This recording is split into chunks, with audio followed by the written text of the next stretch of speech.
Our meetings are on the Eastgate website. Our speaker for today, introduce Grant Taylor, Safety Program Manager for Eastgate. Just want to say one thing, the Cavs are on at 7. Okay. On the journey at 6:50, we're putting this laptop on, we're face it this way a little bit, so. All right, thank you. Okay. All right. Everybody doesn't know me. My name is Grant Taylor. I am Safety Program Manager here at Eastgate. Got two things I wanted to talk about today. Things I talked about during TAC earlier on today, but they're things that make me happy and excited, and I wanted to share these out much more. So the first thing I want to talk about is I've been here at Eastgate now for about 8 years, and in that time, I started out as a non-social person. I've never been great with social skills, like give me data, give me maps, give me learning stuff, like I excel. Social, not for me. Going and speaking at our committees or any type of stuff like that, literally was like ready to black out, sat back down, no idea what I was even said. I rushed through everything because it made me so anxious. And I've spent years now of always trying to come up with reasons to present a lot of these meetings just so I get this experience, because I don't want to do that. I spent a year as a chair of a statewide safety committee running online meetings because I keep just trying. This is one of the things I want to grow on. That said, reached the point at least now that earlier this year I started a new project that I want to do, which was I have started a safety webinar series at Eastgate.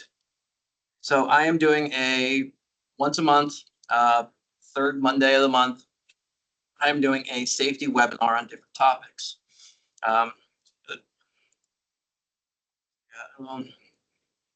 Flyer is for this coming month.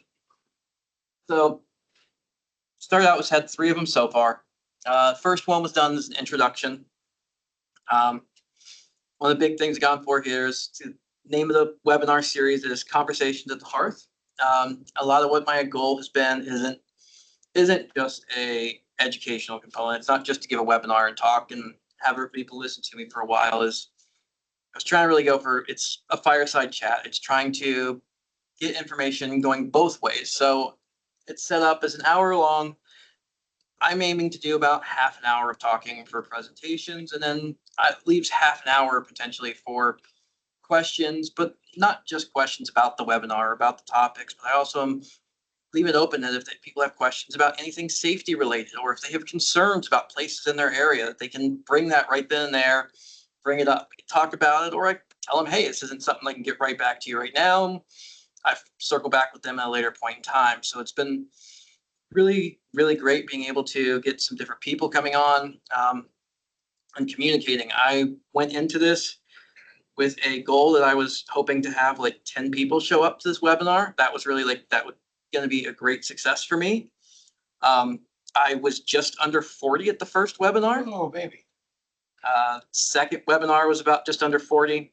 Third webinar hit about 25, but as a learning experience, it was I split a topic up between 2 different meetings, which were not required either side, but I did label the second meeting as part 2, and I think I lost a lot of people who may not have been able to be there for the first one, and it probably pushed some people off on that one. So that was a little bit of a learning lesson there.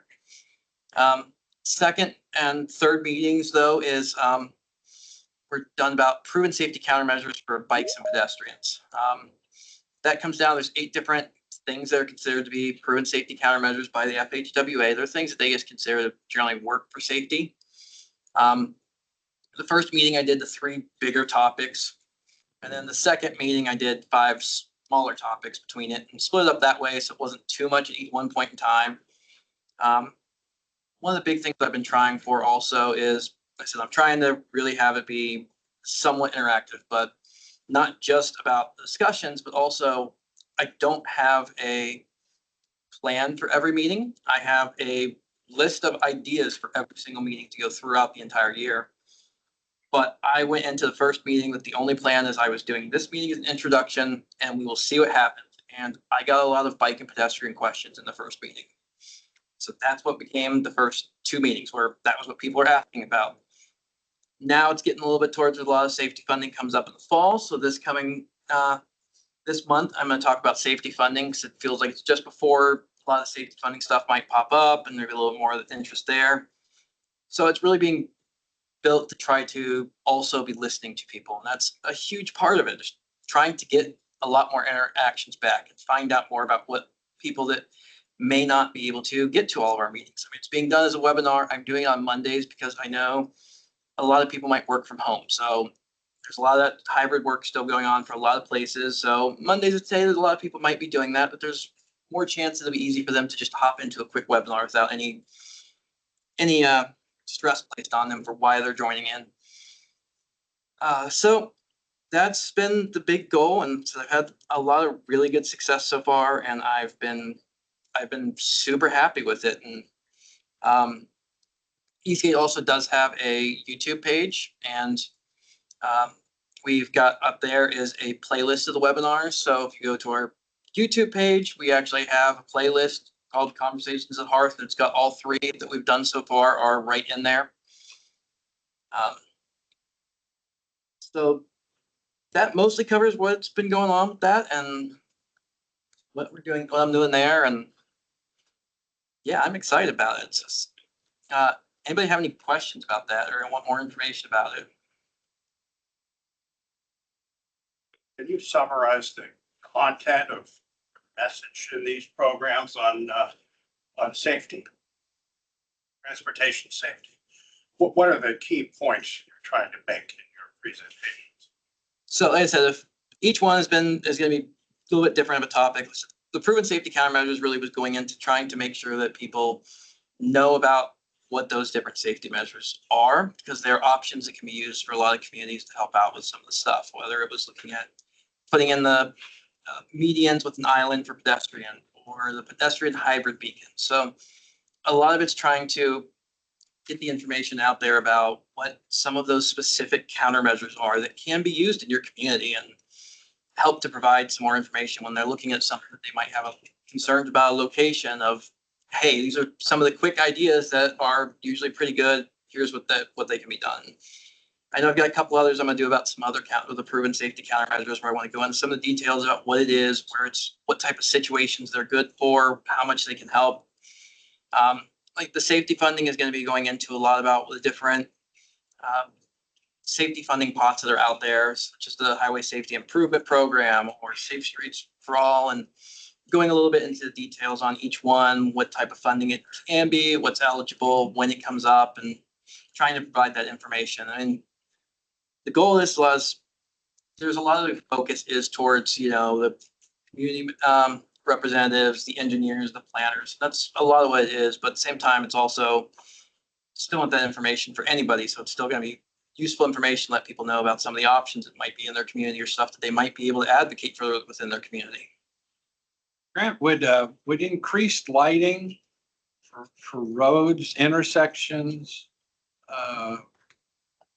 would that be a topic of discussion that you can enter into, you think? Yeah, actually, we did talk about actually a little bit the last one. One of the last ones was about high visibility intersections, and that breaks down into a couple different little areas within that. And one of them actually is about lighting and how to get the appropriate lighting, making sure you're not backlighting people at intersections, stuff like that. And so yeah, we did talk about that a little bit, and it's very likely to be something that'll probably come up again. So, Is there money available to upgrade? Is there money available? Is there a bucket of money out there available to help cities upgrade their street lighting systems to improve the safety for their citizens?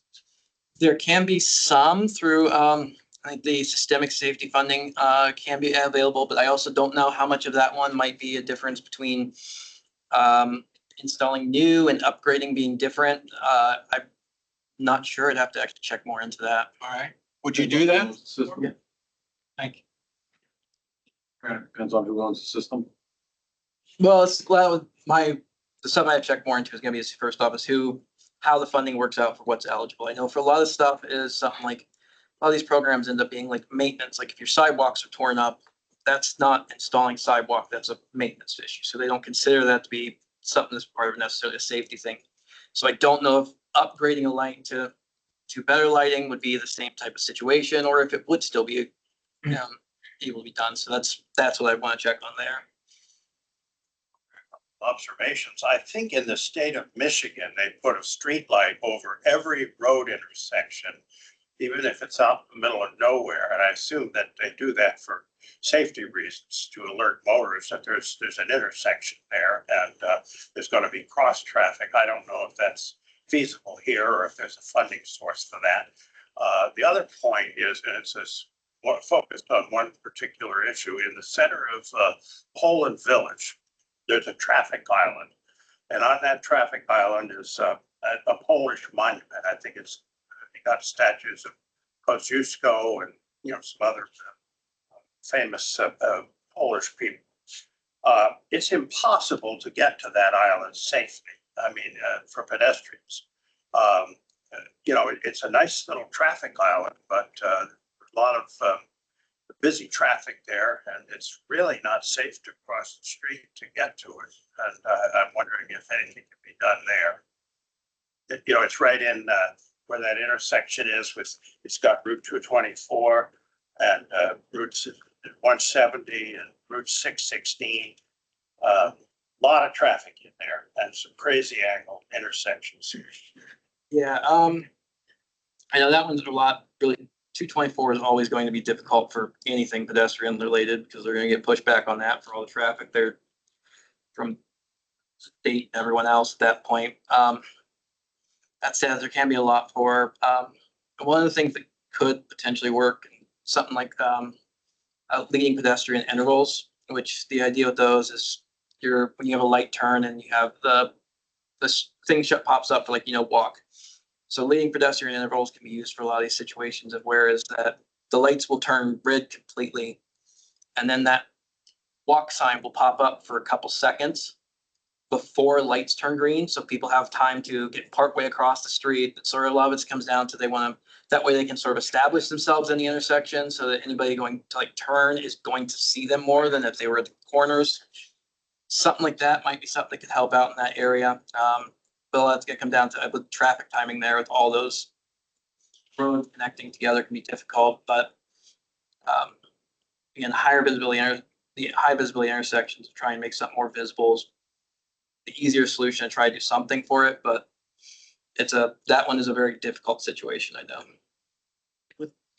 Without talking about specific projects such as Pete brought up or so then is your topic informational that you're having here with safety funding specifically more informationally? Is it informational to every subdivision? Is it a precursor to how to line yourself up and look for things futuristically on how to navigate and look for funding, et cetera? I'm just curious, what is the topic going to cover specifically more so? Would Poland Village have an interest in paying attention to see if there was an advantage to, giving a walkway to that? And I am familiar with that. I'm just curious about how you're going to handle the topic that particular meeting. Yeah, I'm planning on going through what the sources of funding are out there right now that we utilize or know about that are stuff we would direct people to normally. And just going into details about each one, what's eligible, stuff like that, so that it's not necessarily something to lead people into it. It's going to make sure people know about the options that are out there and help them to know, these are some of the things you can look at. These are give people ideas about other things that might be eligible that they may want to do.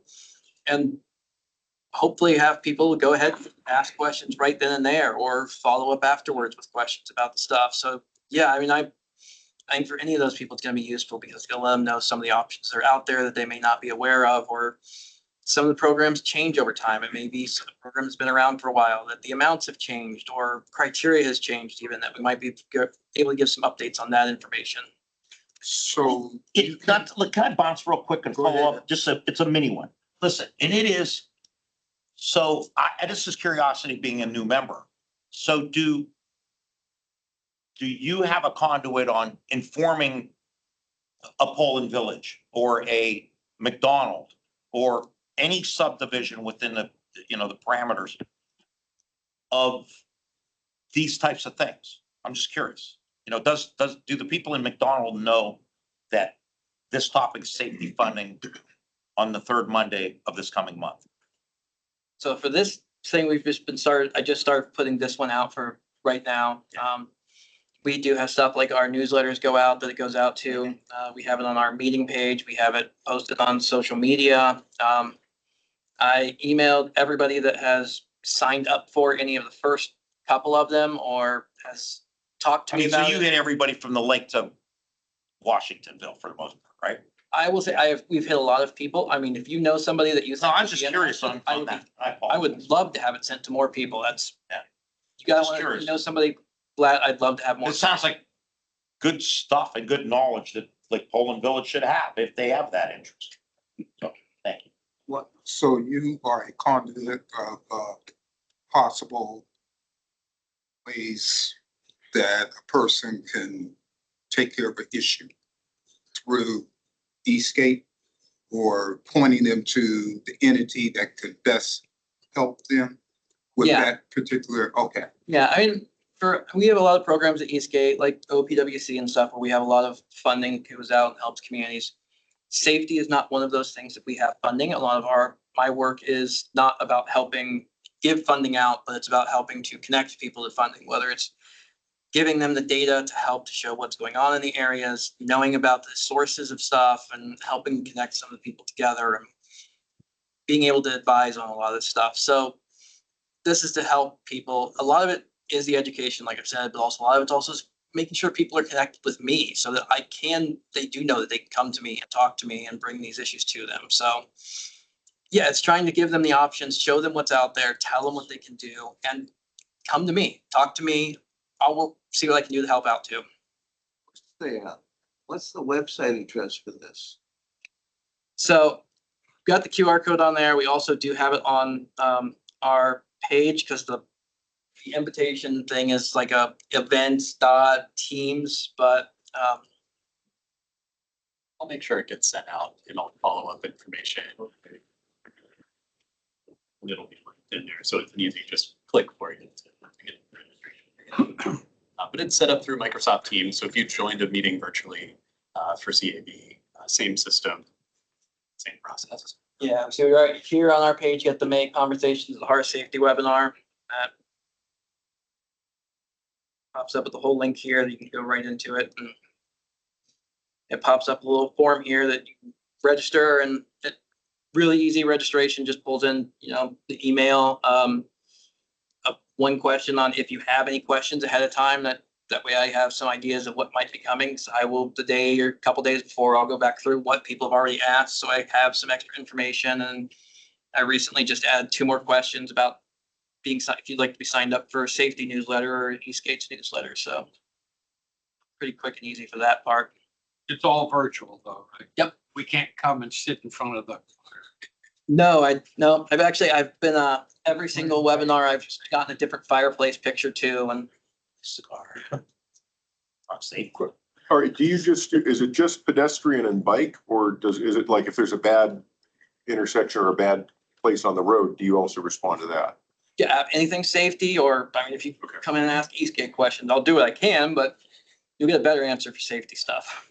I was gonna make an observation about my own neighborhood, Cornersburg, okay? And you're gonna have to deal with several jurisdictions there, ODOT, the county, Youngstown, Boardman, Canfield Township, Austintown Township, because they all meet there. And we need some pedestrian safety improvements there so people can safely cross at that intersection of Canfield Road and Meridian Road.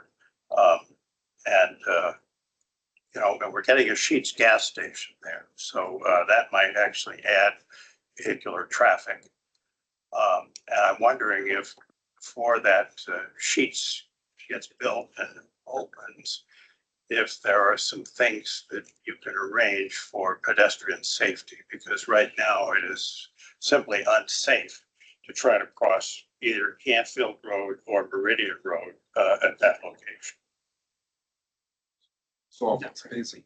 Huh? It's always busy. busy traffic, turning traffic, you know, and if you're a pedestrian standing there and you want to cross, then you're not sure that all the motorists see you, even if you're wearing an orange jacket. Yeah, it's something I can definitely take a look at and see if we have some conversations with some of the people and see about what might be looked at there and what could be done out there. What's the ETA on that thing opening, Pete? Well, I think they're first going to demolish the former Rite Aid store, and then they have to build the sheets, I would say. And there's no evidence of even a chain link fence going around there prior to demolition yet. So I'm thinking it's probably going to be about a year at least before it opens. Am I right or wrong here? They have to look at different access traffic, both from Meridian and from 62. You think they would need a drop down lane, wouldn't they? Yeah, I mean, they're gonna need to analyze that, both I'm not sure if that's county and or, it's both. I Well, mean, because ODOT is Route yeah, 62. it's both. You got Canfield 62. Road. And of course, in the city of Youngstown, it's the city's responsibility. Yeah, I don't know, I'm just saying, but somebody's gonna have to look at the access ways, the curbing, et cetera, be it the county engineer or be it ODOT and or both. Meridian And is, that's the time to look at a potential, they're gonna end up having to put like handicap sidewalking there if they're doing that whole thing, that's just nothing but a strip plaza, right? Or kind of. well, it's a couple of stores were right next to Rite Aid, and that, I think the whole thing is gonna get demolished. I was gonna say Meridian Road is The whole structure is coming down. Meridian Road is a county road. Canfield Road is City of Youngstown and ODOT. So you've got multiple jurisdictions you got to work with and fast. And I think this issue of sheets, it's going to be in the City of Youngstown. So there's probably got to be some kind of a planning or zoning meeting coming up on this soon, if it hasn't happened already within the city. We had sheets go up in my ward. My ward is on the east side of Warren and the intersection of East Market Street and North Road. Right there, they put a sheets up and everybody looked at that site and said, well, you'll be able to get into it going this way, but I don't know how you're ever going to get in going the other way. And they did several traffic studies and did some lane changes up there. And it's the city and then it's Howland Township and on and on and on. It was just, but they got all the players around the table and configured it properly. And I was a bit of a naysayer to begin with, but it's worked out very, very nicely. You literally have 3 huge gas stations hitting the points. Yeah, right 3 of the there. There's a 4 Shell station, there's a Speedway, Yeah. and there's a Sheetz. And it's extremely accessible in all 3. Am I correct, Greg? Now, when you do the motorist improvements for the sheets, you've got to make sure that the pedestrian crossing improvements are built into that as well. I know. Nothing. Yeah, and it's definitely one of the times to look at something like that. Where they find out more about who has to verify that, find out who's going to be doing those changes.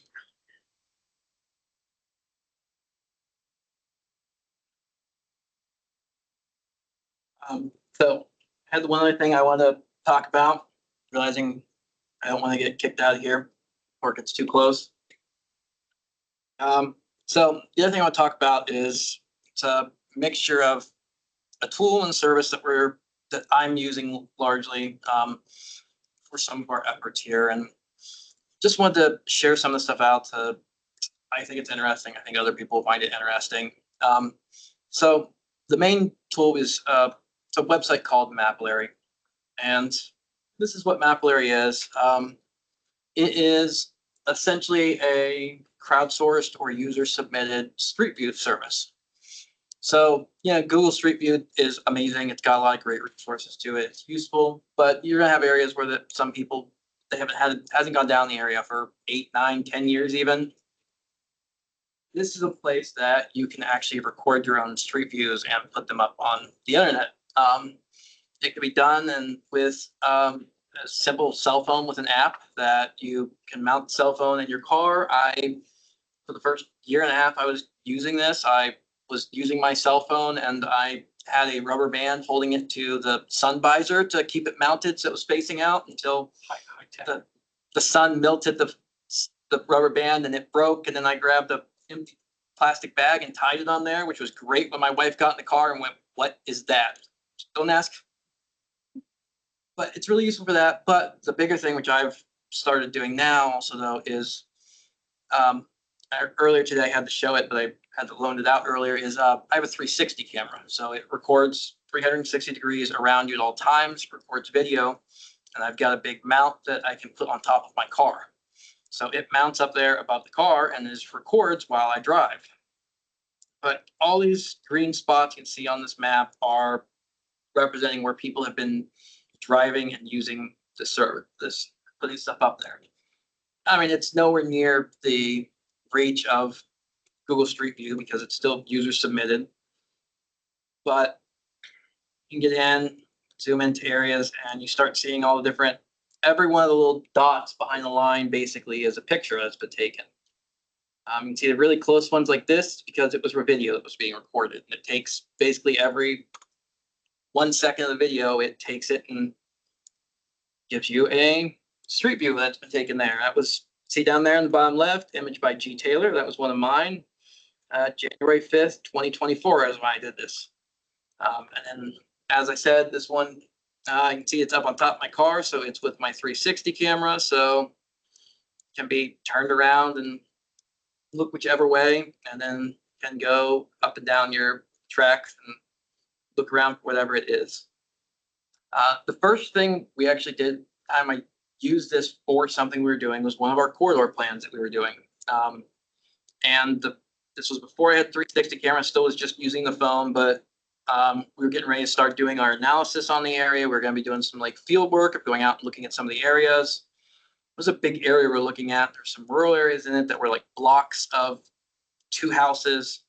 So a week before we started, I set this up and I went out and I drove the whole corridor, recording in both directions with the camera and upload everything. And then that way, when we were going through everything, we were like, get back and be like, yeah, we looked at, here's what this was. Wait, what do we mean here? This doesn't quite make sense. And we could pull up the images that I had taken a week before at least and have that up to date. Here's what it was just right before we did that. But also for the areas that where there was blocks of just grass, we could do a quick run through there instead of having to go out and walk those full long distances. One of the other things that is really, really cool about this, especially for me, is there is also map data behind this stuff. So beyond being the pictures being up there is it actually goes through and looks at the images and starts piecing them together and will start identifying stuff in the images. So you start seeing where it's gotten places where there are, stop signs, where it takes multiple pictures of where it's found the stop sign and it starts trying to triangulate place where that stop sign is based on the pictures from different angles. There are lots and lots of different signs. There are so many signs in here that some of them you get missed because they're not standardized signs, but there's still a lot of other ones. But also can go into some of the stuff like these more points, like you can get catch basins, which will show up and show catch basins. And it shows the point, but also you can click on the point and it will pop up with the image and it will show you where that catch basin found was. So you can actually go in and double check and look at it. It's really helpful also for some of the stuff that's like work that's being done before going out to checking for the infrastructure and stuff, is being able to, go out there and say, hey, we can estimate what we're gonna have. Will it do streetlights? Does it look up? Yeah. Don't start with me, Mr.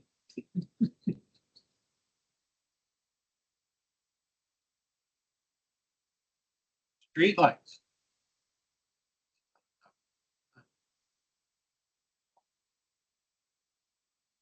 Yeah, so there's street light, shows up here. Here's when I found it. I mean, it's not a end all. Here you go. These are all of your street lights, but the more it gets picked up, the better it gets, and at least gives a really good for being able to have that first look at what's going out there. I mean, being able to have in a meeting, have a question come up about how many drainage basins are in an area and being able to go on here really quickly and go, well, I drove down here a couple times. We got 10 of them.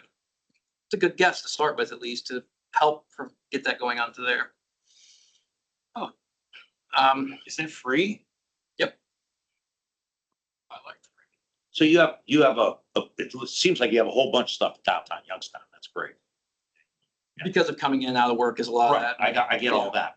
So like if Greg had an interest of it in the third ward in the city of Warren, he would have to maybe request, and then you'd have to do a whole bunch of drive-by stuff. Is that kind of the? Yeah, it's essentially what it is. Yeah, I mean, a lot of what I'm doing is if it comes down to a specific project or I put out pedestrian counters, so I'll put it up if I'm doing that. Right. I mean, a lot of it also comes down to what the weather's gonna be like days, but I try when it's nice out, I try just putting it up there and taking it out when I'm out and doing some errands and we got some other stuff like our time and delay studies we're using it for, and that's why I don't have it. 'Cause Joey's gonna take care of one of those for me next week, so I sent it off with him today. What's the cost of a 360 camera? So I will say, first off is, they recently put out a new model to my camera, so I don't know how that's affected things, but last I had looked, maybe 9 months ago, the camera itself that I have is, I think it was like $450 in that area. The mounts I have is another like $60 or something like that. And then I got, Have you approached any public entities like police departments, street departments, anything like that to see if they would be interested in, doing that and talking like a police chief, like, especially in the rural areas? Like I live out in Beaver Township, I guarantee there's probably not much on there because I don't think anybody knows about it. But they drive everywhere. If you could partner with those people, that'd be an easy way to update that. yeah, actually, I've talked with Boardman Township. We've had a little bit of discussions about. That's why I was looking at prices before, because I was giving them some information about it. I've presented about this stuff at like the GIS user group for the region at least, because I'm trying to get a lot more of the people who are into that. And there was some discussion from some other communities that were kind of interested in it. And What about like road departments, county road departments, state, ODOT, township road departments? I think it's going to be, it would be really useful. And that was one of the reasons why I was trying to present this and get this out there, is because I'm trying to at least show it off and give some people that. If you Super click on- GIS 26, what it is to me. I was I talking. know. If you click on, dive in there someplace. Just look.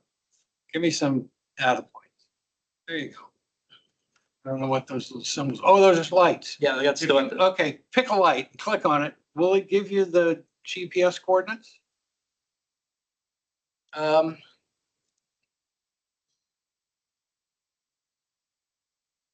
trying to think. I don't know if it actually specifically has. Better Poland we're looking at. Yeah, it is. There's. Is that your triangle of death? That's why I zoomed in there. With the plus now. Yeah, it's right there. I was there when they christened it. I don't know the Hey, name of it, but it's. How about a tunnel, a traffic tunnel? Polish statue. Ribbon cutting. I was there for a ribbon cutting. That might be the name. Peterson or Patterson Park? I don't know if there's a specific way to pull out right here.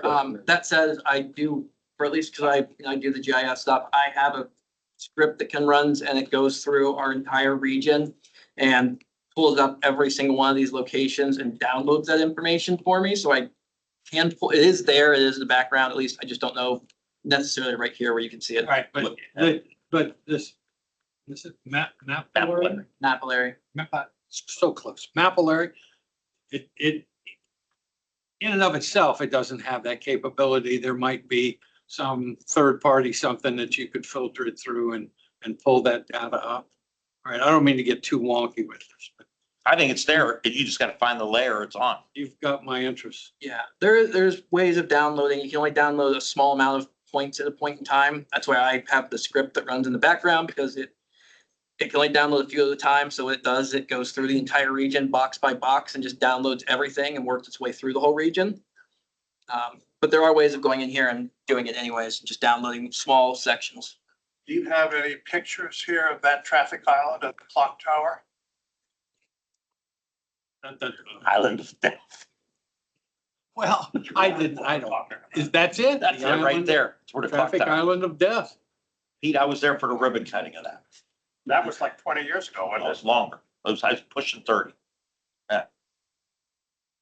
How does a pedestrian safely cross? I think I see a part of a crosswalk there. There's a crosswalk right where he just arrowed, but there's one a little bit further. There's there's an easement that comes out from that. That's a plaza area. In case you want to know, that's where Abisher's Jewelry is back there in that, what's called Town One Plaza. Yeah, here's the park with, as Pete referenced it, with the Polish guy's statue. Oh, there's a park in the middle. Very inappropriately said, but that's. Kind of a pocket park, but it's not safe for pedestrians. It's the two guys that were given the property of Poland Township for coming over from Europe and fighting in the Revolutionary War. We didn't need that level of detail. That's all. I'm just for education he's getting. That's what we came for. That's for those guys. I don't think that Traffic Island Park gets much use at all. It's more visual aesthetics. Started to pay him. I don't think you've seen people That right there, sitting on benches. that right there is about the best way to go there. Okay, and there's ample parking to what would be the right of what we see now. But yeah, that's the back of the statue area. Nobody goes there.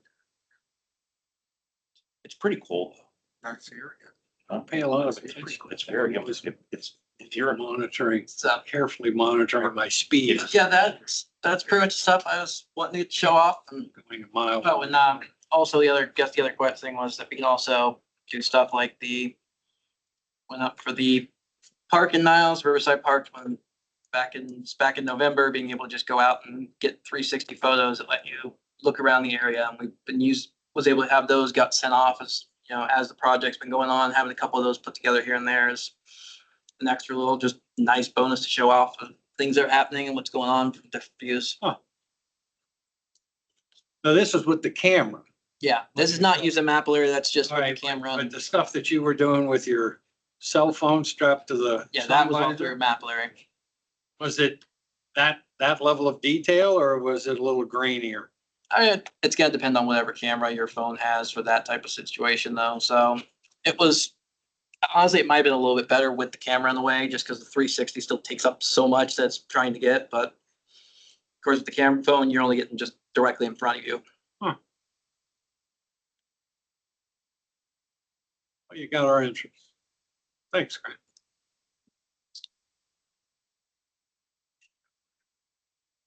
Yeah. All right. I'm intrigued as hell, Grant. Justin, you want to recap the TAC meeting? A little bit. Good. So a little bit less of a TAC meeting today than we had last month, a little simpler. Started off with an update from the District 6 Public Works Integrating Committee, essentially their annual meeting, which is their first meeting of the year, is set for May 12th at 9 a.m. Here in this room. At that meeting, that's where they're going to take nominations and hold elections for the representatives that sit on that body. There are particular criteria for each member of that committee, and I believe all of that information is up on the District 6 Public Works Committee page on our website if you're interested to dig into the details there. Then Jeff gave an update on traffic counting and GIS services that Eastgate offers. Traffic counting is really tightly tied to OPWC program. So as communities are applying for funding for roadway resurfacings, they come to us to count the traffic on those roads because there are points awarded based on the level of traffic volume. So that's a really important criteria for those applications. So Jeff put out the call, made sure the communities were aware that traffic count requests were open for anybody that would be putting together an application.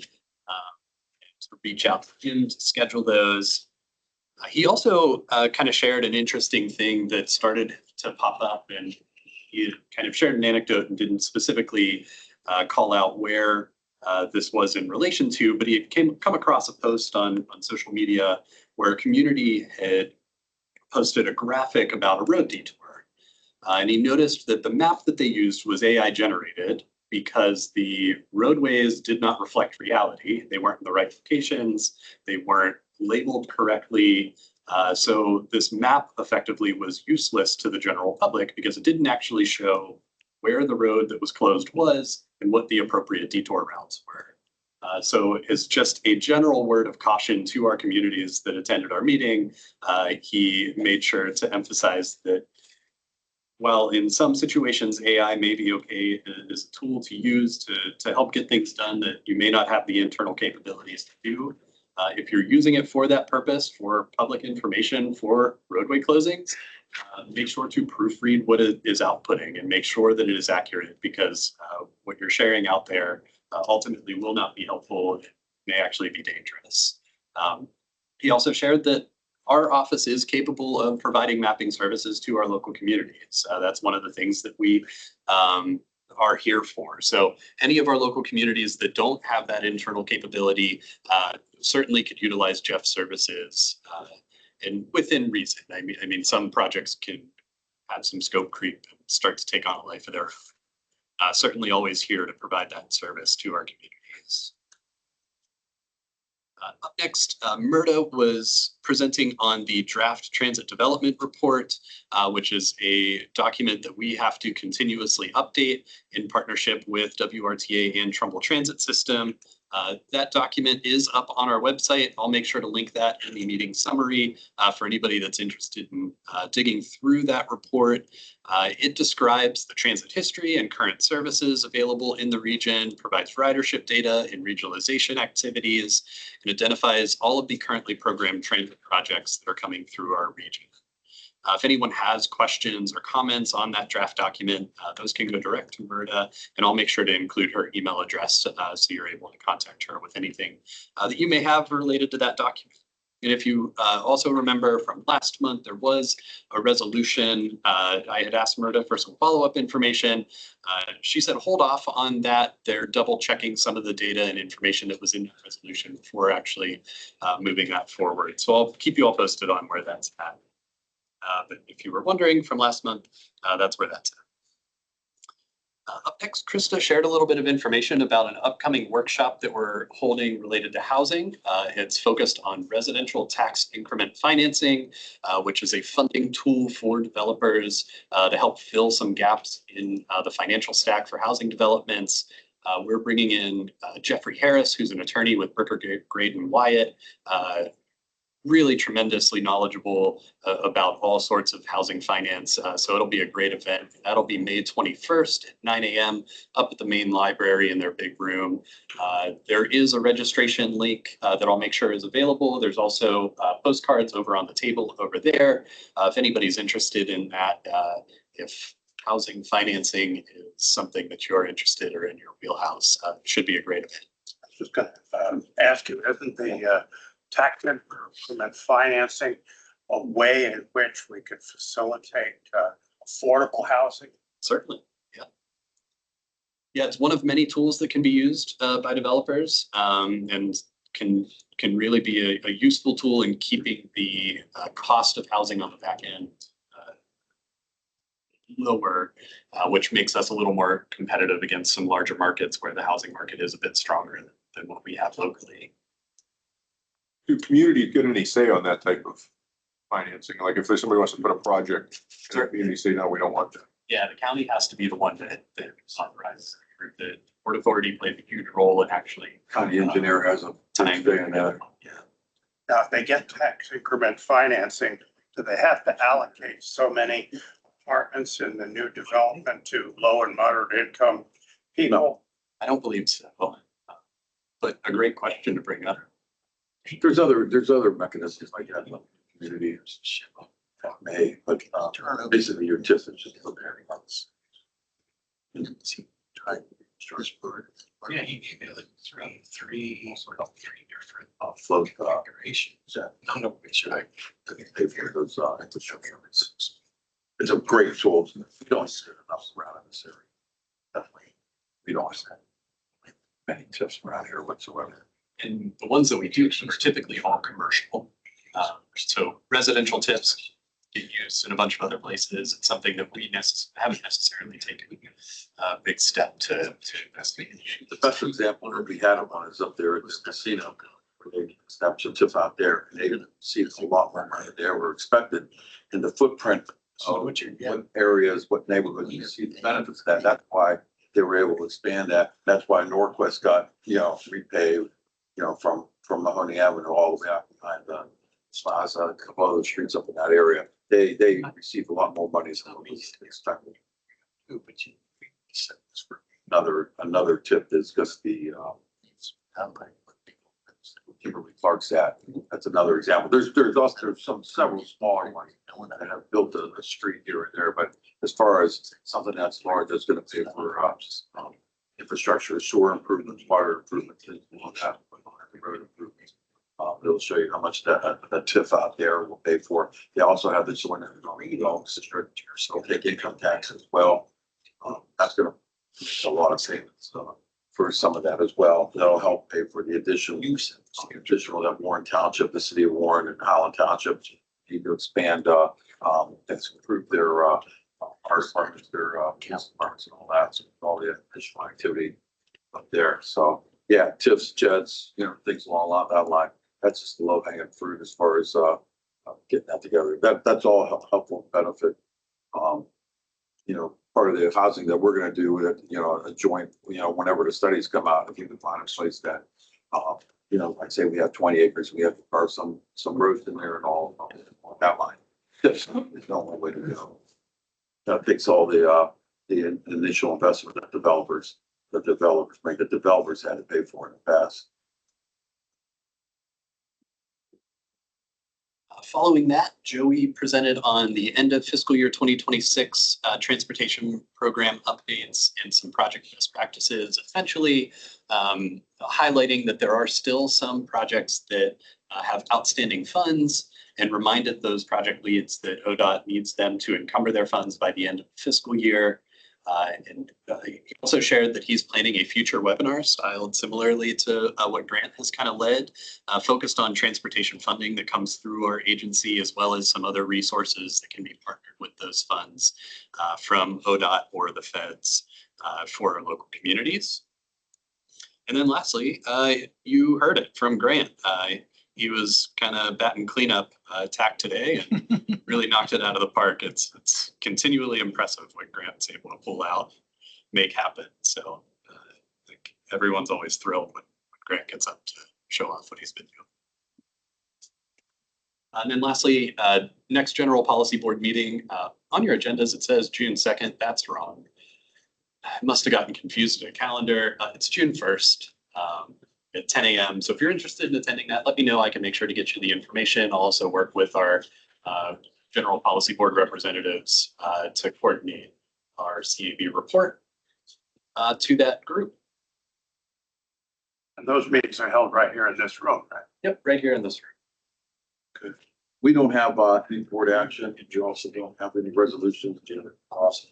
Open discussion. Anybody have any comments or announcements that you would like to say? I just have one thing regarding our next meeting.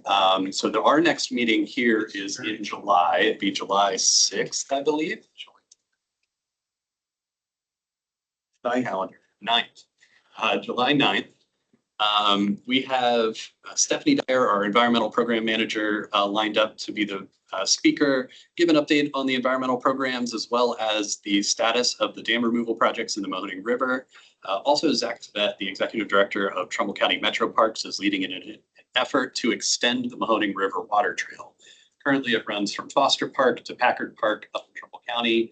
The mayors along the Mahoning River had interest in extending that all the way down to the state line. So we're going to have a public meeting for that involves this group, as well as anyone else that would like to join and have those discussions. And Zach will be here to kind of discuss what all goes into that, any thoughts that anyone has related to that effort to extend the official trail designation from the state. The only tricky thing with that is we may have to borrow some space from our friends at Port Authority on the 4th floor because we'll be doing some office renovations that may make this an active construction. So don't want to, have anybody tripping over materials, equipment. So there's potential public hearing going on that July 9th meeting that would be contiguous with what we're doing on the same evening. Yeah, typically how we've set up public meetings in the past that have coordinated with the CAB is that we'll start the public meeting an hour before CAB as an open house style. And then when the CAB meeting starts, we'll have a formal presentation to kind of conclude the public meeting, take comments, have a formal way for people to share their thoughts. So that it gives a little bit of extra time for people to come in and out, make it a little easier to engage. But everybody's invited to 5 o'clock. Yeah, absolutely. And I'll make sure ahead of time to make sure that information's clear. When start times are, we'll set out an agenda. When is that river meeting? That'll be July 9th. So it'll coincide with our normal CAB meeting.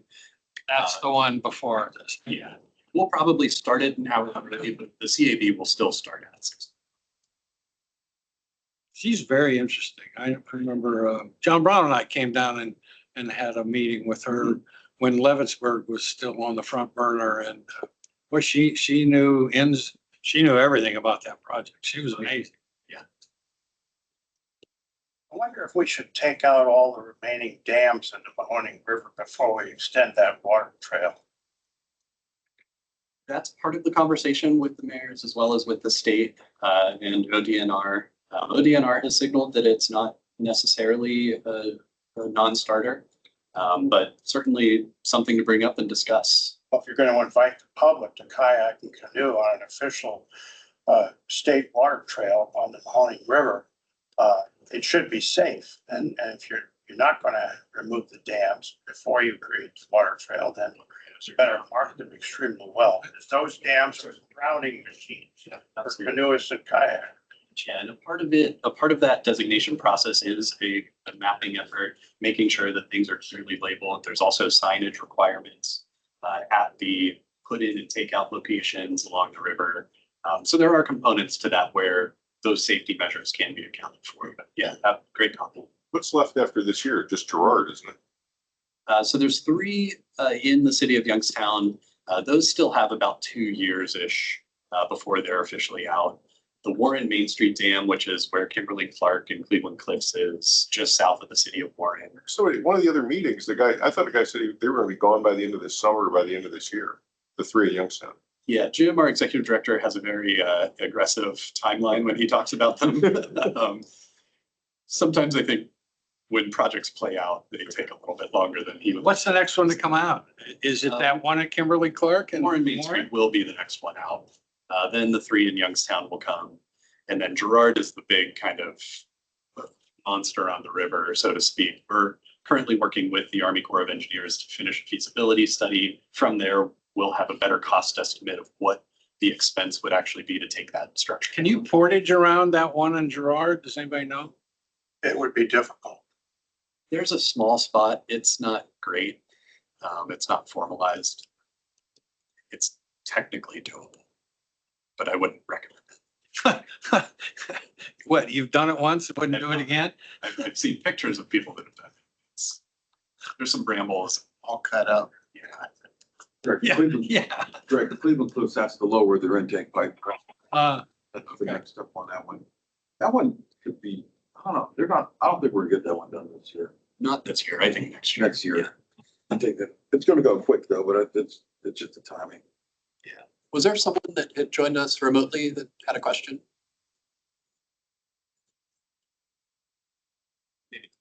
No, Genevieve. yeah, I'm on the phone, but no, I don't have any questions. Thank you. Yeah, this is Mary. I don't have any questions either. I'm glad to hear about the dam removals.